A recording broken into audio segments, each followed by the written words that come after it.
Shatamanam Bhavati serial episode 1291 8th June 2025 ఏం జరిగిందో చూద్దాం.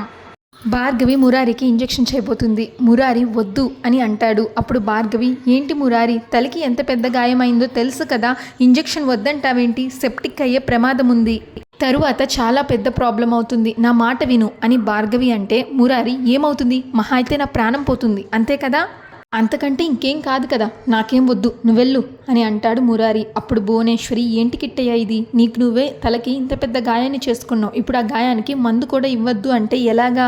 అప్పుడు మురారి, నా బాధ నీకు అర్థం కావట్లేదు, నా ఒంటికి తగిలిన ఏ గాయము కూడా నాకు నొప్పిగా లేదు, మనసుకి ఇంత పెద్ద గాయం అయ్యాక కూడా నేను ఎందుకు బతుకుతున్నానో నాకు అర్థం కావట్లేదు, నా రాధ నా దగ్గరికి రాదు కాబట్టి నేనే నా రాధ దగ్గరికి వెళ్ళిపోవాలి అని నిర్ణయించుకున్నాను అని అంటాడు మురారి.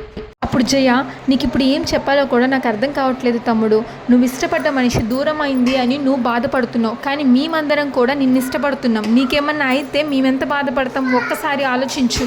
అప్పుడు మురారి, మీరందరూ మీ బాధను చెప్తున్నారక్క, కానీ రాధ లేదు అన్న నిజాన్ని తట్టుకోవడం నాకెంత కష్టంగా ఉందో తెలుసా, నా బాధను నేనెవరితో పంచుకోవాలి. అప్పుడు మురారి, తను ఎక్కడ ఉంటే ఎప్పటికైనా వస్తుంది, ఏ రోజుకైనా నన్ను కలుస్తుంది అని ఆశతో బతికేవాణ్ణి, కానీ ఈ చేతుల్లో నా రాధ ఊపిరాగిపోయినప్పుడు నేను ఎంత నరకాన్ని అనుభవించానో మీ ఎవ్వరికీ తెలీదు, ఇలాంటి బతకాలంటేనే నాకు చాలా చిరాగ్గా ఉంది అని మురారి అంటాడు. అప్పుడు సత్య, మావయ్య, రాధ దూరం అయిపోతుందని మనమేమీ అనుకోలేదు కదా, తన కోసం మనం ఎందుకు వెతికాం, నీకు దగ్గర చేయాలి, మళ్ళీ మీ ఇద్దరిని కలపాలి అనే కదా, అయినా సరే ఇలా జరిగిన దాన్ని ఎవరూ ఆపలేరు కదా మావయ్య, అయినా సరే నువ్వు అర్థం చేసుకోకపోతే ఎలా. అప్పుడు మురారి, నేనేం చెప్పినా మీరు ఏదో ఒకటి చెప్తారు అని నాకు తెలుసు, దయచేసి మీ అందరూ ఇక్కడి నుంచి వెళ్ళిపోండి, నేను ఒంటరిగా ఉండాలి అనుకుంటున్నాను అని మురారి అంటాడు. అప్పుడు సత్య ఫోన్ తీసుకుంటుంది, భానుకి వీడియో కాల్ చేస్తుంది. అప్పుడు భాను, సత్య ఎలా ఉన్నావు అని అడిగితే సత్య ఏడుస్తూ, భాను, ఇక్కడ మేమందరం ఎలా ఉన్నామని చెప్పాలో కూడా నాకు అర్థం కావట్లేదు భాను, మావయ్య రాధని తలుచుకుంటూ తనకి తనే గాయాలు చేసుకుంటున్నాడు అని చెప్పి మురారి తన తలను గోడకేసి బాదుకున్న విషయం అంతా ఏడుస్తూ చెప్తుంది సత్య భానుకి. నేను నా రాధ దగ్గరికి వెళ్ళిపోవాలి అంటూ గోడ గుద్దుకుంటుంటే అందరూ వచ్చి ఆపిన సంగతి చెప్తుంది. ఇప్పుడు భార్గవి వచ్చి ట్రీట్మెంట్ చేస్తుంటే ఇంజెక్షన్ కూడా తీసుకోను అంటున్నాడు అని సత్య ఏడుస్తూ చెప్తుంటే ఈలోగా శారద వస్తుంది. భాను ఎవరితోనా ఫోన్ మాట్లాడుతుంది అని గమనిస్తుంది శారద. తనకి ఎలాంటి మెడిసిన్ వద్దంట, మేమెవ్వరం ఏం చెప్పినా మావయ్య మా మాట వినడం లేదు, కనీసం నువ్వైనా చెప్పు భాను, నీ మాట వింటాడేమో అంటూ ఏడుస్తుంది సత్య. అప్పుడు భాను, మురారి గారికి దెబ్బ తగిలిందా, ఏది ఒకసారి చూపించు అంటే సత్య చూపిస్తుంది. అప్పుడు భాను, మురారి గారు ఏంటండి, మీరెంతో తెలివైన వారు, గొప్పవారు, మీరు ఇలా చేసుకోవడం ఏంటండి. అప్పుడు మురారి ఏడుస్తూ ఉంటాడు. భాను అడుగుతుంది మిమ్మల్ని, సమాధానం చెప్పండి, ఏంటి, ఏం సమాధానం దొరకడం లేదా, లేక నాకు చెప్పడం ఇష్టం లేదా అని అడుగుతుంది. అప్పుడు మురారి, అలా మాట్లాడకు భాను, నేనెవరికైనా సమాధానం చెప్పగలను, కానీ నిన్ను చూస్తూ నీకు మాత్రం సమాధానం చెప్పలేదు, ఎందుకంటే నేనెందుకు ఇలా అయిపోతున్నానో నీకు తెలుసు కదా, నువ్వు మళ్ళీ ఎందుకు పదే పదే నన్ను అడిగి నాకు నా గాయాన్ని గుర్తు చేస్తావు అని మురారి అంటాడు. అప్పుడు భాను రాధ విషయంలో మీరెంతగా బాధపడుతున్నారో మీకు తగిలిన గాయమే చెప్తుంది, కానీ ఒకటి గుర్తుపెట్టుకోండి, మీరెంతగా బాధపడినా, మీ మనస్సుని ఎంత క్షోభ పెట్టుకున్నా జరిగిపోయిన రాధ అయితే మారదు కదా, రాధ తిరిగి రాదు కదా, మీ గురించి ఆలోచించే కుటుంబం, మీరే ప్రాణంగా బతుకుతున్న మీ అమ్మగారు ఉన్నారు, మిమ్మల్ని కంటికి రెప్పలాగా కాపాడుకుంటున్న మీ అక్క సత్య ఉన్నారు, మీకు చిన్న గాయం అయితేనే వాళ్ళు ఎంత బాధపడుతున్నారో చూస్తున్నారు కదా, అలాంటి వాళ్ళ బాధను కూడా పట్టించుకోకుండా మీరు ఇలా ట్రీట్మెంట్ చేయించుకోను అని అనడం ఎంతవరకు న్యాయం చెప్పండి. భువనేశ్వరి కూడా, అమ్మ భాను, చచ్చి నీ కడుపును పుడతానమ్మా, వాడికి 4 మంచి మాటలు చెప్పి ఆ ట్రీట్మెంట్ చేయించుకునేలాగా చూడమ్మా అని అంటుంది. వాడికి ఏమన్నా జరిగిందంటే ఈ తల్లి మనసు తట్టుకోలేదు అని చెప్పమ్మా అని భువనేశ్వరి అంటే, అమ్మ నువ్వేం మాట్లాడొద్దు అని అంటాడు మురారి. అప్పుడు భాను, ఆవిడని ఎందుకు మాట్లాడొద్దు అని అంటున్నారు, తన బాధ తను చెప్పుకుంటుంది, తల్లి కదా మిమ్మల్ని ఇలా చూసి తల్లడిల్లిపోతుంది, ప్రేమించిన మనిషి దూరం అయితేనే మీరు ఇంతలాగా బాధపడుతుంటే, మీకు ప్రాణం పోసిన మనిషి మీకేమన్నా అయితే తన ప్రాణం ఎంత తల్లడిల్లిపోతుందో మీకు తెలుసా. మురారి గారు, మనం ఇష్టపడిన వాళ్ళు మన జీవితంలో ఉండడం అదృష్టమే, కానీ మనల్ని ఇష్టపడిన వాళ్ళని మాత్రం బాధ పెట్టడం నిజంగా తప్పు. గతాన్ని తలుచుకుంటూ మీరు బాధపడుతూ చుట్టూ ఉన్న వాళ్ళని బాధ పెట్టడం మంచిది కాదు. మీకు నా మీద ఏమాత్రం గౌరవం అభిమానం ఉన్నా వెంటనే ట్రీట్మెంట్ చేయించుకోండి, లేకపోతే ఇంకెప్పుడు ఫోన్ చేయను, మీతో మాట్లాడను, కనబడను అని అంటుంది భాను. అప్పుడు మురారి, వద్దు భాను, నువ్వు అలా అంటే నేను తట్టుకోలేను అని అంటాడు. అప్పుడు సత్య, ఇంకా చూస్తావేంటి భార్గవి అంటే వెంటనే భార్గవి ఇంజెక్షన్ చేస్తుంది మురారికి. మురారి ఇంజెక్షన్ చేయించుకోవడంతో సత్య, భువనేశ్వరి అందరూ భానుకి థ్యాంక్స్ చెప్తారు. చాలా థ్యాంక్స్ అమ్మా, ఈరోజు నీ మాటలే మురారికి మందులాగా పనిచేశాయమ్మా, ఉంటాను అని ఫోన్ పెట్టేస్తారు. ఇంకా భాను ఫోన్ పెట్టేస్తుంది. అంతా అయ్యాక శారద ఇలా తన మనసులో అనుకుంటుంది, అబ్బో కథ చాలా దూరం వచ్చిందే, అక్కడ మురారికి దెబ్బ తగిలితే నువ్విక్కడ ఇంతలాగా బాధపడుతున్నావా, నీ బాధని కార్తిక్ కోపంగా ఎలా మార్చాలో నాకు తెలుసు అని తనలో తను అనుకొని అక్కడి నుంచి వెళ్ళిపోతుంది శారద. ఇంకా కార్తిక్ వర్క్ చేసుకుంటుంటే శారద కార్తిక్ దగ్గరికి వెళ్ళి, బాబు ఏం చేస్తున్నారు బాబు అని అడుగుతుంది. అది పక్క నుంచి గమనిస్తుంది ఊర్మిళ. కార్తిక్ వర్క్ చేసుకుంటున్నానండి, పర్వాలేదు చెప్పండి అని అంటాడు. అప్పుడు శారద, మంచిది బాబు, మీరు ఇలా వర్క్ చేసుకోవడమే మంచిది, ఎందుకంటే బయట జరుగుతున్న ఘోరాలు మీకు తెలిస్తే మీ మనస్సు తట్టుకోలేదు, మీరు ఇలా ఈ రూమ్లో కూర్చొని వర్క్ చేసుకుంటుండమే మంచిది అని అంటుంది. అప్పుడు కార్తిక్, ఏంటండి మీరు అనేది, ఇప్పుడు ఏం జరిగిందని అని అంటే శారద, చూడు బాబు, రాజ్యంలో ఏమన్నా జరిగితే ఒక్క రాజుగారికి తప్ప రాజ్యంలో మిగిలిన అందరికీ సంగతి తెలుస్తుంది, చివరికి తెలిసేది రాజుకే, అలాగే ఇంట్లో ఏమన్నా జరిగిందంటే అందరికీ అన్నీ కనబడతాయి వినబడతాయి, ఒక్క రాజుకి తప్ప అని అంటుంది శారద. ఎందుకంటే భర్తకి భార్య మీద గుడ్డి ప్రేమ ఉంటుంది కదా, అందుకే తనని అలా నమ్ముతాడనమాట. అందుకే భార్య విషయంలో ఎవరు ఎన్ని చెప్పినా వినిపించుకోడు. తీరా అసలు నిజం తెలిసేసరికి చూడ్డానికి చేయడానికి ఏమీ మిగలదు బాబు అంటుంది శారద. అప్పుడు కార్తిక్, అసలు ఏం మాట్లాడుతున్నారు మీరు అని అడుగుతాడు. మీ కళ్ళ ముందు జరుగుతున్నది మీకేమీ తెలియనట్లు ఉండడం నాకు చాలా ఆశ్చర్యంగా ఉంది బాబు అని శారద అంటుంది. అప్పుడు కార్తిక్, మీరేం చెప్తున్నారో స్ట్రైట్గా చెప్పండి, ఇలా డొంక తిరుగుడుగా చెప్తే నాకు నచ్చదు అని అంటాడు. అప్పుడు శారద, చూడండి బాబు, మీరు మన నీలిమ విషయంలో ఏదైనా సరే బాగానే చెప్తున్నారు, నీ బాధ ఏదున్నా నువ్వు నీలోనే దాచుకో, బయటికి చెప్తే బాను బాధపడుతుంది అని అంటున్నారు.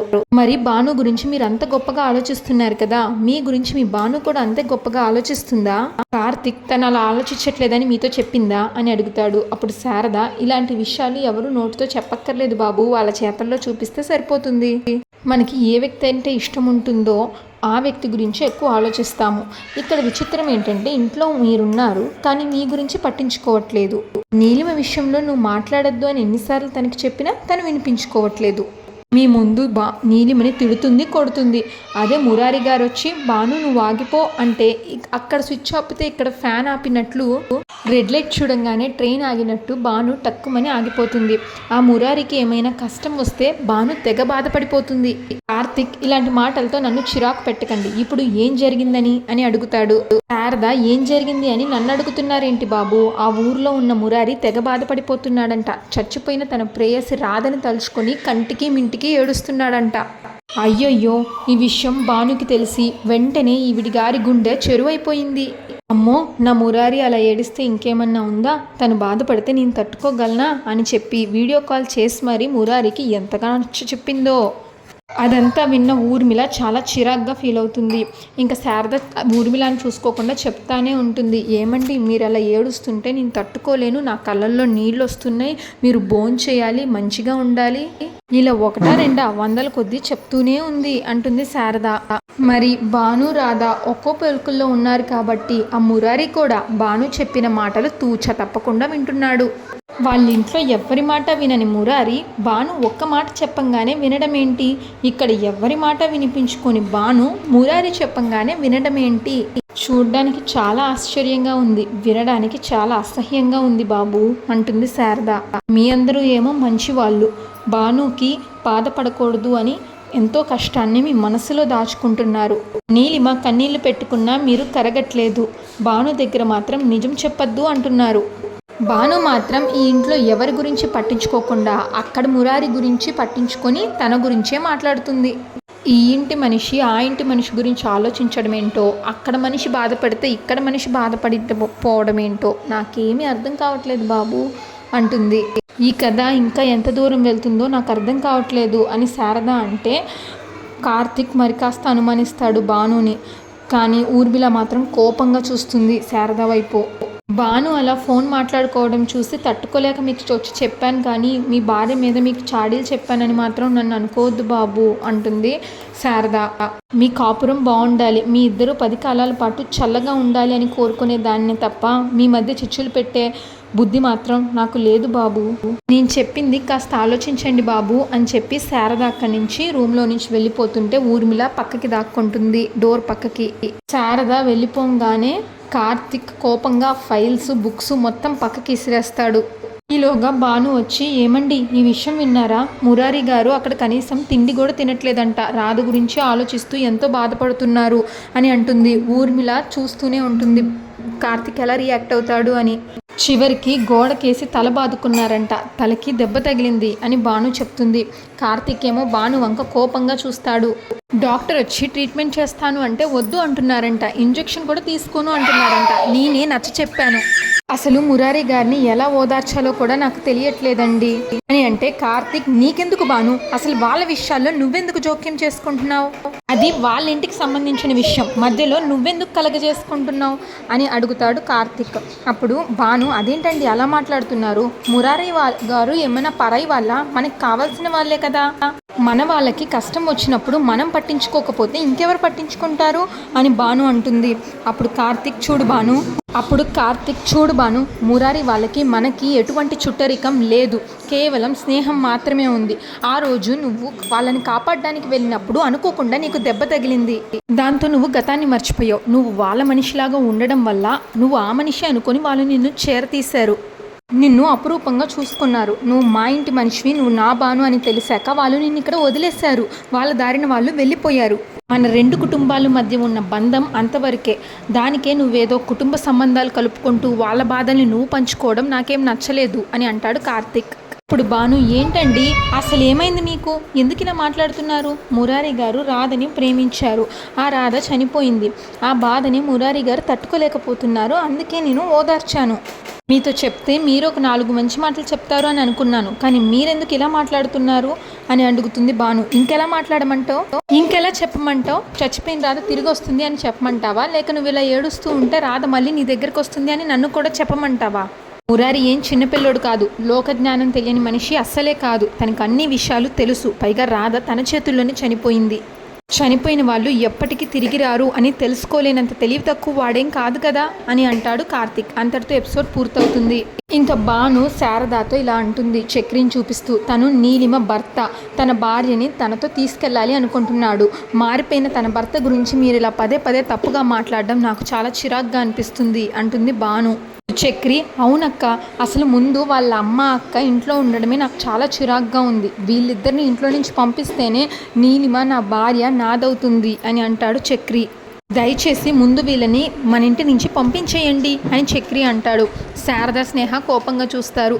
Shatamanam Bhavati serial regular episode కోసం మా ఛానల్ని సబ్స్క్రైబ్ చేసుకోండి. ఈ ఎపిసోడ్ పైన మీ అభిప్రాయాన్ని తప్పకుండా కామెంట్ చేయండి. Thanks for watching.